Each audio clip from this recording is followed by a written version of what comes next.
आपके सामने ये ब्लॉक हो चुका है, ये ब्लॉक होने वाला है। ये है बाब अल मंदाब। हूती की एंट्री युद्ध में हो चुकी है। Iran is pushing the escalator. ये देखिए यहां पर एक्सेलरेटर दिखाइए जरा, चारों ब्रेकिंग दिखाइए। इस वक्त की बड़ी खबर, चारों तस्वीरें आपके सामने। ये देखिए, मैं इन्हीं चारों ब्रेकिंग के साथ आपके पास आ रहा हूं। This doesn't get bigger than this. ये देखिए जरा, ध्यान से देखिए खबरें। इसी के साथ हम आएंगे इस वक्त की पहली बड़ी खबर, ब्रेकिंग और शॉर्ट, सिर्फ फुल स्क्रीन ब्रेकिंग। ईरान जंग से तेल गैस प्रोडक्शन पर बड़ा संकट। ब्रेक करिए।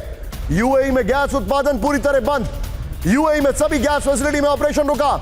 ईरान के हमलों की वजह से यूएई का बड़ा फैसला। इस वक्त की बड़ी खबर, आइए जरा मेरे ऊपर एक बार फिर से चार ब्रेकिंग पर। इस वक्त की बड़ी खबर मल्टी स्क्रीन, मेरे कान में जरा म्यूजिक थोड़ा लो कर दीजिए। एक और बड़ी खबर, जंग के बीच कुवैत में तेल उत्पादन को बड़ा झटका। फुल स्क्रीन ब्रेकिंग दिखाइए जरा।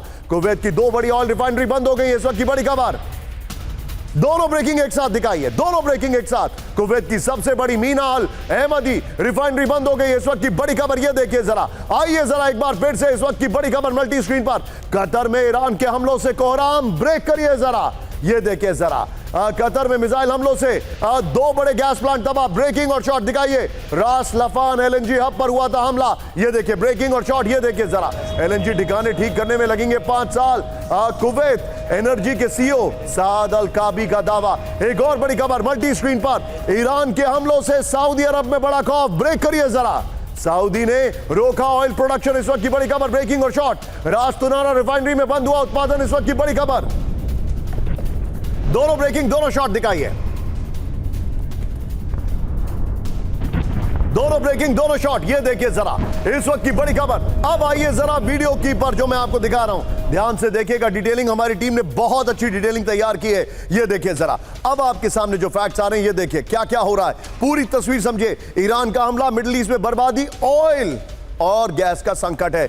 ईरान का हमला देखिए, मिसाइल ड्रोन हमलों से यूएई में गैस उत्पादन बंद हो गया। यूएई की सभी गैस फैसिलिटी में ऑपरेशन रुका है। सऊदी अरब में रास तनूरा रिफाइनरी में बंद हुआ प्रोडक्शन। कुवैत की 2 बड़ी ऑयल रिफाइनरी बंद हो गई है। कतर में मिसाइल हमलों से 2 बड़े गैस प्लांट बंद हो गए हैं। रास लफान के पर्ल जीटीएल और एलएनजी कॉम्प्लेक्स में मिसाइल हमले। एलएनजी एक्सपोर्ट में 17% की कमी है। सालाना $20 बिलियन का नुकसान हुआ है। यह बड़ी खबर आ रही है। एक और बड़ी खबर आ रही है, फुल स्क्रीन ब्रेकिंग दिखाइए। ईरान के ऊर्जा ठिकानों पर हमला हुआ तो कोई नहीं बचेगा। ब्रेक करिए। ईरान के विदेश मंत्री अरागची की खुली वार्निंग। ब्रेकिंग,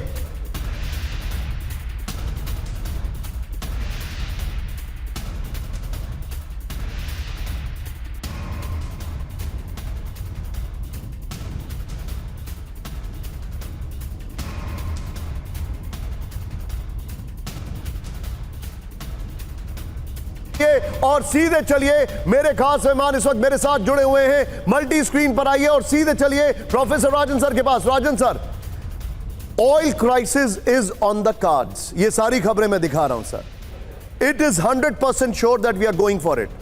मेरा आपसे सवाल यह है, अगर इस युद्ध में अमेरिका के पास कोई भी एग्जिट प्लान नहीं है और ट्रंप को पता है कि वो अब पूरी दुनिया को फूल नहीं कर सकते शेइंग कि उनके ऑब्जेक्टिव्स अचीव हो गए, What is the way out, sir? देखिए, इसमें जो निशांत बुलाने के लिए शुक्रिया। जो always an honor. Please don't say that, sir. Go ahead, sir. या तो जो अभी सबसे ज़्यादा जो आलोचना हो रही है अमेरिका को इस बात के लेके कि अमेरिका ने जो हमला किया पूरी तरह से जो इजराइल है उसके कारण से किया है। और इजराइल का अपना मकसद है, इजराइल का मकसद है कि अमेरिका को किस ढंग से पूरी तरह से उसका विनाश कर दिया जाए और रेजिम चेंज की संभावना को वहाँ पे एक्सप्लोर किया जाए। अमेरिका का प्लान, अमेरिका का प्लान यह नहीं था कि अमेरिका एक्सपेक्ट यह नहीं किया था कि ईरान इस ढंग से हॉर्मुज को बंद कर देगा और जो पड़ोसी देश हैं, जो अमेरिकन एलाइज हैं, उस पर हमला शुरू कर देगा। और इस कारण से लोगों को लग रहा है कि ट्रंप इसमें फंस गए हैं और उनके पास कोई एग्जिट स्ट्रेटजी नहीं है। और क्या करेंगे, तो कई लोगों का यह भी मानना है कि शायद वहां। राजन सर प्लीज पार्डन मी, मैं आपको रोक रहा हूं बीच में। मेरे स्क्रीन पर ये जो खबर चल रही है फुल स्क्रीन पर मुझे रखिए। इस वक्त की बड़ी खबर, क्या ये न्यूक्लियर अटैक है या न्यूक्लियर इंस्टॉलेशन पर अटैक है? बुशर में ही कल ईरान के ऑयल रिफाइनरी पर अटैक हुआ था। ये भूकंप इतना इत्तेफाकन क्यों है? युद्ध के बीच ईरान में भूकंप के झटके। स्क्रीन देखिए यहां पर, बड़ी खबर, युद्ध के बीच ईरान में भूकंप के झटके। मैं जाऊंगा, जरा ये ब्रेकिंग दीजिए मुझे। इस वक्त की सबसे बड़ी खबर आ रही है, ईरान के बुशहर में भूकंप के झटके महसूस किए गए। ये बहुत बड़ी खबर है। जैसे ही खबर आ जाए फुल स्क्रीन पर विदाउट माय कमांड ब्रेक कर दीजिए। Go ahead. ईरान के बुशहर में भूकंप की तीव्रता 4.5। ये बड़ी खबर मैं आपको दिखा रहा हूं, 4.5 इस वक्त की बड़ी खबर।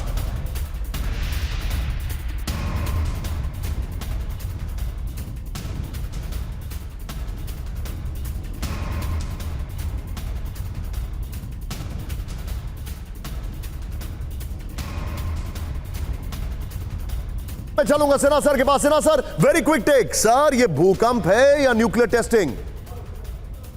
देखिए, बुशहर जो है वो न्यूक्लियर प्लांट है, वहां रशिया इसको ऑपरेट करता है। पहले खबर आई थी कि रशियंस वहां से निकल गए हैं, मगर अब ये रशियंस हैं, ये कंफर्मेशन तो आ चुका है। इसके ऊपर भी अटैक आया था, आपको पता ही है। राइट, परसों हुआ था सर, जब इन्होंने किया रिट्रीब्यूशन 28 के बाद। मगर ये जो झटके आ रहे हैं, 5 झटके, तो ये बार बार आ रहे हैं। इसके पहले उनके सदर्न जो डेजर्ट सेक्टर है वहां भी आए थे। तो ऐसा कहा जाता है कि कुछ ना कुछ टेस्टिंग हो रही है, तो ये बड़े हैं। मगर सर, मैं आपसे एक बड़ा वेग सवाल पूछ रहा हूं, लेकिन हाइपोथेटिकल सिचुएशन है। आज रात में अगर ईरान बोले कि वी आर न्यूक्लियर रेडी, फिर क्या करेंगे ट्रंप और नेतन्याहू? ये तो होगा ही। और ये आप मत समझिए कि ईरान न्यूक्लियर नहीं होगा। बड़े बड़े देखो, रशिया है उनके साथ, चाइना है, उनको प्रोवाइड कर सकता है। We are heading for a very very tough time sir, क्योंकि इजराइल की बिग इन डॉक्ट्रिन है 1981 से, किसी को भी न्यूक्लियर वेपन नहीं रखने देंगे अपने आसपास। ये बहुत बड़ी बात बता रहे हैं। लेकिन एक और बड़ी खबर कैंप 4 पर ही रहिएगा। ईरान पर हमले को लेकर ट्रंप नेतन्याहू के बीच बड़ी तकरार। ब्रेक करिए जरा। ट्रंप ने नेतन्याहू को ईरानी ऑयल गैस ठिकानों पर हमले से रोका। ब्रेकिंग और बाइट प्ले करिए जरा। अब मैं आऊंगा वापस उस खबर पर, सीधे आइए। दोनों ब्रेकिंग, दोनों shot. Back to Rajan sir. Rajan sir, this says it all. ये सब कुछ बता रहा है सर। ट्रंप से बगैर पूछे हमला हुआ, ट्रंप का ये कहना है। इजराइल अपने कॉल्स ले रहा है, अमेरिका के अपने गोल्स हैं। What is the end game? और ईरान ने अटैक करके बता दिया कि उनका पेनिट्रेशन खत्म नहीं हुआ है। तो जो ट्रंप की जो भर्त्सना हो रही है, आलोचना, और यह बोल के हो रहा है कि जो इजराइल है उसका तो प्लान है, ट्रंप का कोई प्लान नहीं है। ट्रंप का प्लान पहले शुरू से देखेंगे तो बदलता जा रहा है। पहले न्यूक्लियर इंस्टॉलेशन को डिस्ट्रॉय करना था, फिर रेजिम चेंज हो गया, और अभी वो एग्जिट करने की कोशिश कर रहे हैं कि वो कुछ भी क्लेम करके वहाँ पे विक्ट्री क्लेम करें, और नहीं तो दूसरे जो नेटो या जापान इत्यादि पार्टनर है उसको वहाँ पे इंगेज करें। और नेटो और बाकी देशों ने बिल्कुल मना कर दिया है। तो वैसे में ट्रंप वहाँ पे ग्राउंड ट्रूप्स भेजना नहीं चाहते हैं, और पूरी तरह से जो क्वागमायर है उसमें फंसना नहीं चाहते हैं। लेकिन उनको निकलने का रास्ता भी नहीं दिख रहा है, क्योंकि अगर अमेरिका वहाँ से अभी निकलता है तो पूरी वेस्ट एशिया ईरान के दबदबे में आ जाएगा, और ऐसा अमेरिका नहीं होने देगा, मैं बता दूं। तो इसलिए अमेरिका पूरी तरह से वहाँ पर फंसता हुआ नजर आ रहा है, और उसकी कोई एग्जिट स्ट्रेटजी नहीं है। ये बिल्कुल सच। अंडरस्टूड राजन साहब।